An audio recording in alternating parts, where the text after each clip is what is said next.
Dad perfect events. My daughter-in-law called me last Tuesday and said, "Victor, we've decided Marcus and I are moving into your lake house. If you have a problem with it, you can find somewhere else to retire." I didn't argue with her right then. I just hung up and started planning exactly how I was going to show her what happens when you mess with the wrong old man. Let me back up. I'm Victor Pierce, 63 years old, and I just retired after 37 years as a mechanical engineer. 37 years of getting up at 5 a.m., missing family dinners, working weekends, and eating lunch at my desk, while younger guys went out to restaurants. Every penny I saved, every vacation I skipped, every overtime hour I worked, it all went toward one goal, that lake house in northern Minnesota. I bought the place in March for $285,000. 3 bedrooms, 2 bathrooms, sitting on 2 acres with 200 feet of pristine shoreline on Lake Vermilion. The realtor said it was the nicest property she'd seen in 20 years. I paid cash. No. Mortgage. No debt. Just the fruits of a lifetime of hard work. The first month there was everything I'd dreamed of. I'd wake up to loons calling across the water, drink my coffee on the dock, and actually hear myself think for the first time in decades. No traffic, no neighbors yelling, just peace and quiet. I was finally living instead of just surviving.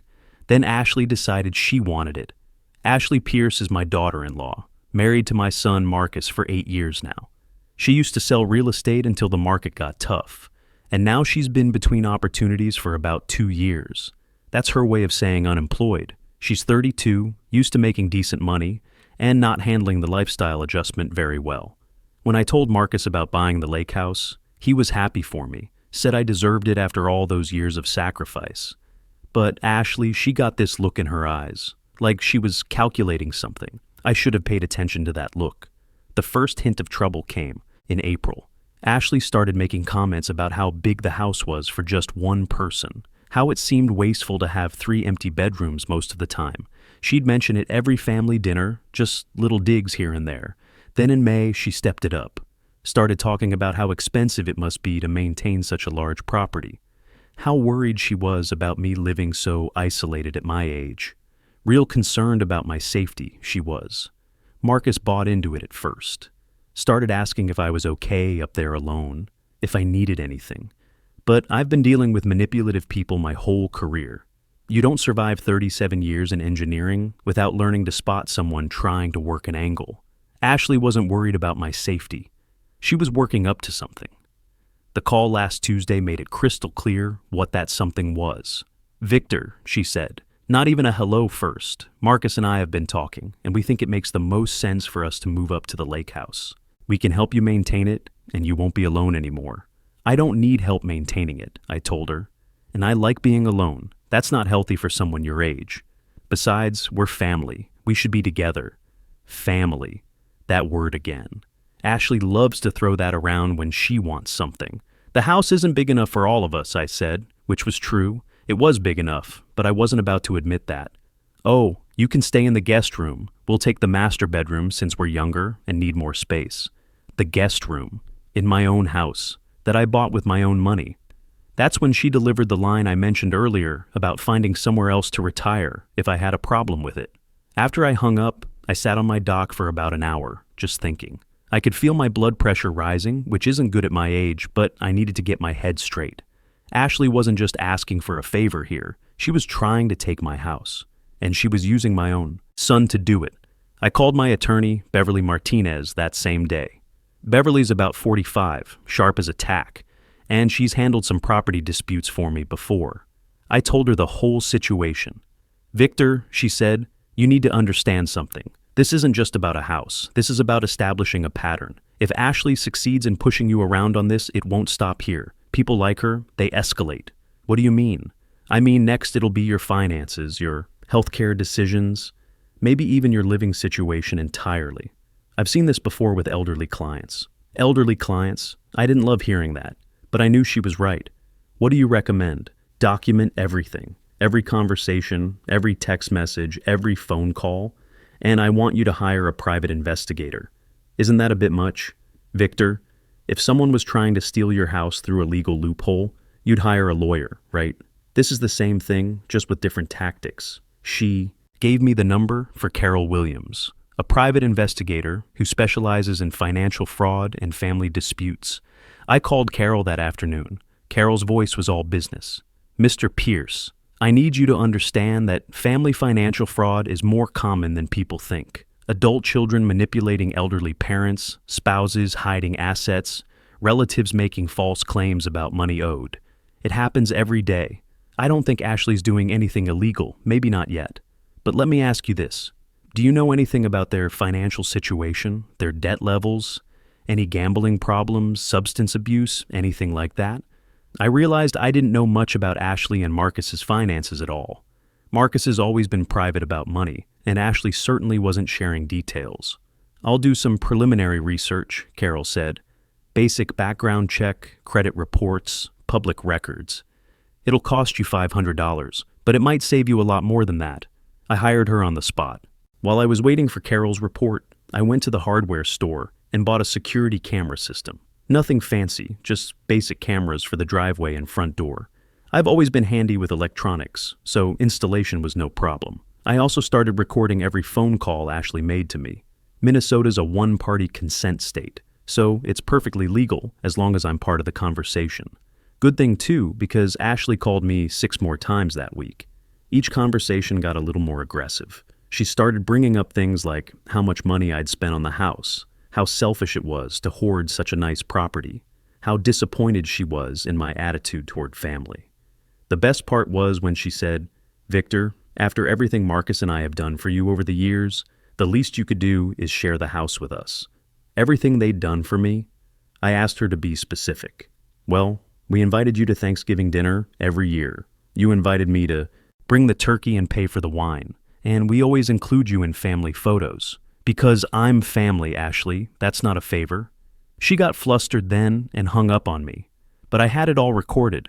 By Thursday, Ashley was escalating her tactics. She started posting vague messages on Facebook about selfish family members who don't understand what family means. Nothing direct enough to be obvious, but anyone who knew our situation would understand what she was talking about. She also began what I can only describe as a whisper campaign among our extended family. My sister Linda called me Friday morning. "Victor, I got a strange call from Ashley yesterday. She seemed really worried about you living alone up there. Said you've been acting confused lately." "Confused how?"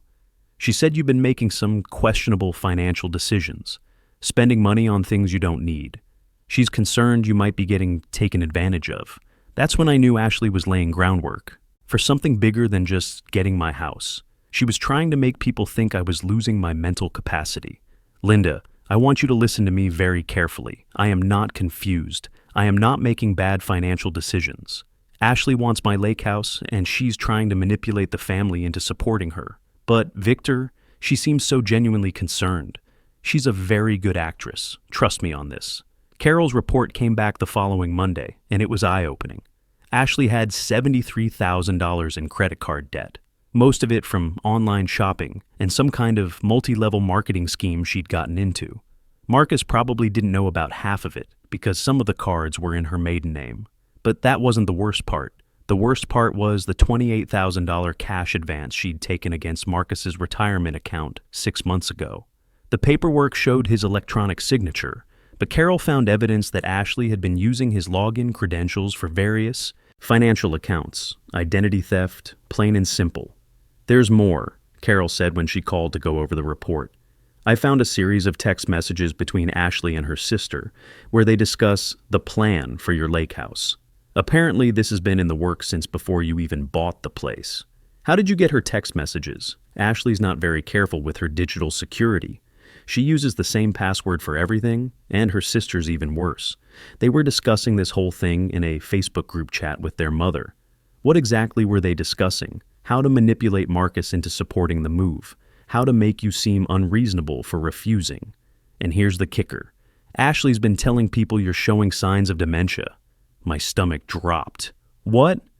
"She's been laying groundwork for a competency challenge. If she can convince enough people that you're not mentally fit to make decisions about the property, she might be able to get Marcus appointed as your guardian. That's when I knew this wasn't just about a house anymore. This was about my entire future independence." "What do we do?" I asked. "We get ahead of this." I'm going to arrange for you to have a comprehensive cognitive evaluation done by a neuropsychologist. We'll document that you're completely competent. And Beverly Martinez is going to help us set up some legal protections for your assets. The cognitive evaluation took most of a Thursday morning at the University Hospital in Duluth. 2 hours of tests, puzzles, and interviews. The doctor, a woman about 50 named Dr. Peterson, said my cognitive function was above average for my age group. Whoever suggested you might have dementia, she said, either doesn't know what they're talking about or has other motives. I told her about Ashley, and she nodded knowingly. I see this more often than I'd like to admit. Family members making false claims about an elderly relative's mental state, usually as a precursor to financial exploitation.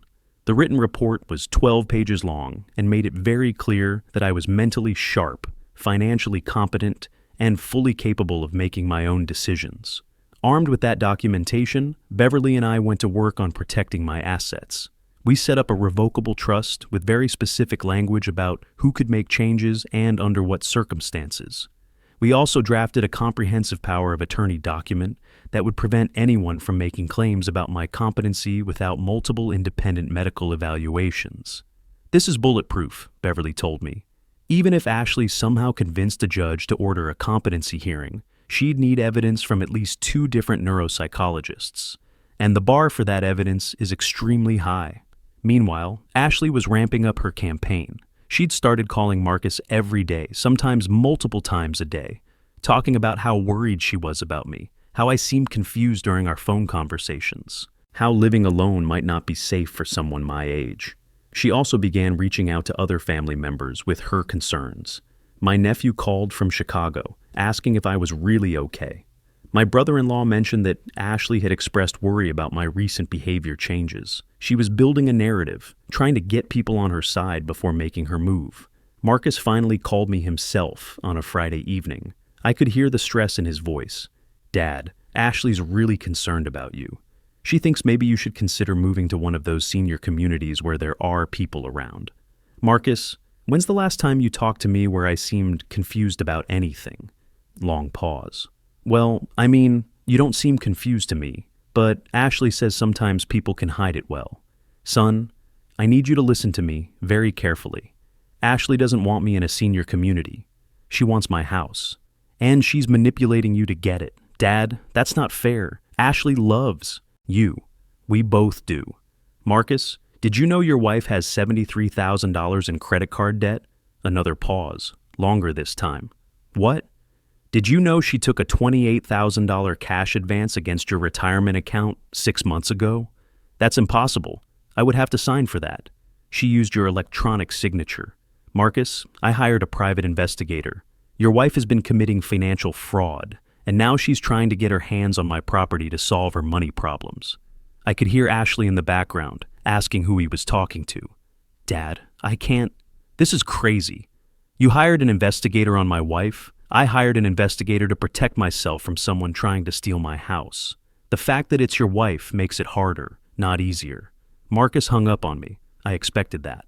What I didn't expect was what happened next. Within an hour, Ashley called me back, and she was furious. How dare you poison my husband against me with your paranoid conspiracy theories? Ashley, I told him, the truth about your financial situation. If that poisons him against you, maybe the problem isn't what I said. You're a bitter, lonely old man who can't stand to see other people happy. That house is wasted on you. The house I bought with my own money is wasted on me. Yes. You sit there all alone like some kind of hermit while Marcus and I are struggling to make ends meet. We could use that place to build something beautiful, maybe start a family business, but you're too selfish to see beyond your own nose. This was the first time Ashley had dropped her concerned, caring act and shown me who she really was. I was recording the whole thing.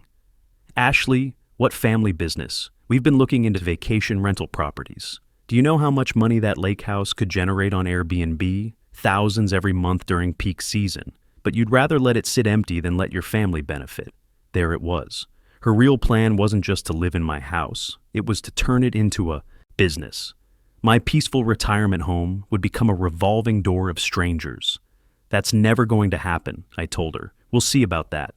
Marcus deserves better than what you're giving him. He deserves a father who actually cares about his future. She hung up, but I had everything I needed. The recording made it clear that Ashley's motives were financial, not emotional. She wasn't worried about my health or safety. She wanted to exploit my property for profit. The next morning, Beverly called with news that Ashley had contacted a lawyer about having me declared incompetent. The lawyer had apparently asked for evidence of my cognitive decline, and Ashley couldn't provide any. Without medical documentation or witness testimony of specific incidents, there wasn't much the lawyer could do. "She's getting desperate," Beverly said. "Desperate people make mistakes. Just keep documenting everything and stay alert." I didn't have to wait long. 3 days later, my security cameras caught Ashley and a man I didn't recognize walking around my property while I was in town getting groceries. They were looking in windows, testing door handles, and the man was taking measurements of the dock and boathouse. When I called Ashley to ask what she was doing on my property without permission, she claimed she was just showing it to a friend who was interested in the area. But Carol ran the license plate from my security footage and discovered the man was a real estate appraiser. Ashley was having my house appraised without my knowledge or consent, probably to get an accurate value for her legal proceedings. That's when I knew she was planning something bigger than just demanding to move in. "She's building a case," Beverly explained when I showed her the footage. "If she can't get you declared incompetent, she might try to argue that you need a guardian for your own protection, and that the house should be sold to pay for your care. Even though I don't need care, financial manipulation often involves creating artificial crises. She might be planning to manufacture evidence that you can't afford to maintain the property, or that living alone is becoming too expensive." The pieces were falling into place. Ashley wasn't just after my house. She was trying to systematically dismantle my independence and financial security. That's when I decided it was time to go on the offensive. Beverly and I prepared a comprehensive package documenting all of Ashley's financial fraud, the unauthorized property appraisal, her threats, and her manipulation campaign. We also included the cognitive evaluation proving my mental competency. "We're going to send this to the district attorney's office," Beverly said. "Financial elder abuse is a felony in Minnesota, and Ashley's actions clearly fall under that category. But first, I wanted to give Marcus one more chance to see the truth for himself." I called him and asked if he could come up to the lakehouse alone for a weekend. Just father and son, no Ashley. Surprisingly, he agreed. Maybe he was starting to have his own doubts. Marcus arrived Saturday afternoon, looking exhausted and older than his 35 years. We sat on the dock with beers, watching the sunlight sparkle on the water. "Dad, I need to ask you something directly. Are you having any memory problems, any confusion? Because Ashley's convinced something's wrong." I pulled out Carol's investigation report and handed it to him. "Marcus, your wife has been lying to you about a lot of things. I think you deserve to know the truth." He read through the financial documents with growing alarm.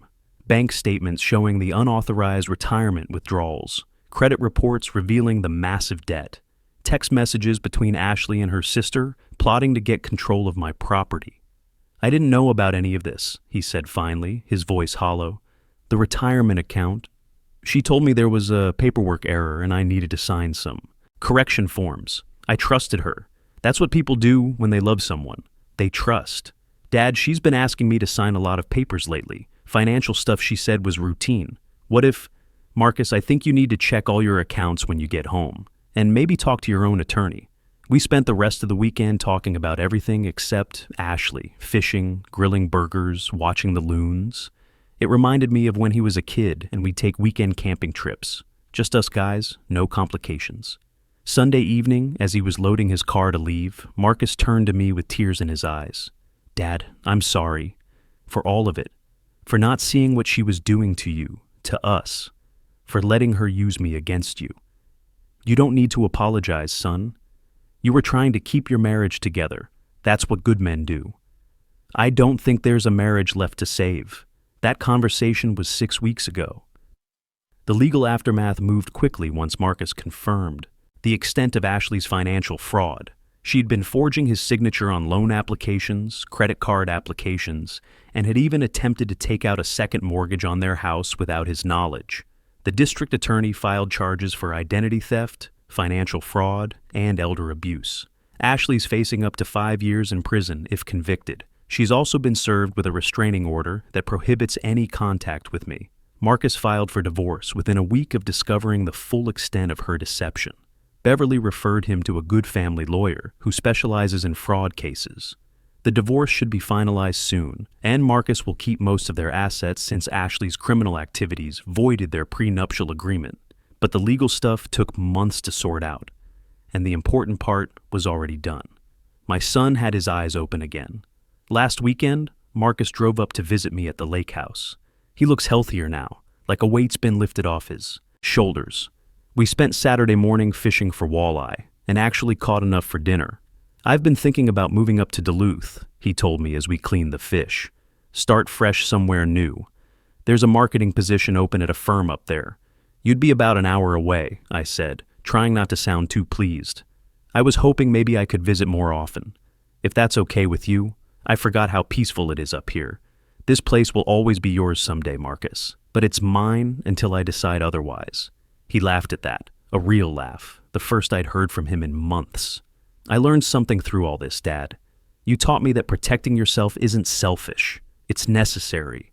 And sometimes the people you save include the ones trying to hurt you. We sat on the dock that evening, watching the sun set over Lake Vermilion. The loons were calling to each other across the water, and a bald eagle circled overhead, looking for fish. You know what the strangest part is, Marcus said.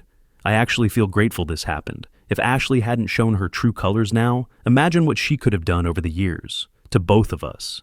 Sometimes the worst thing that happens to you turns out to be the best thing, I agreed. I'm writing this on my laptop, sitting in the same spot where I've spent countless peaceful mornings since retiring. Ashley's probably gonna do some jail time. Marcus is rebuilding his life. And me? I'm enjoying my retirement in the house I earned, surrounded by the peace I worked 37 years to achieve. The thing is, I didn't set out to destroy Ashley's life. I just refused to let her destroy mine. Sometimes the best revenge isn't revenge at all. It's just protecting what you've worked for and letting the truth speak for itself. If you're dealing with something similar, remember this. You didn't work your whole life just to hand over your security to someone who thinks they deserve what you've earned. Document everything, get professional help, and don't let anyone convince you that family loyalty means being a doormat.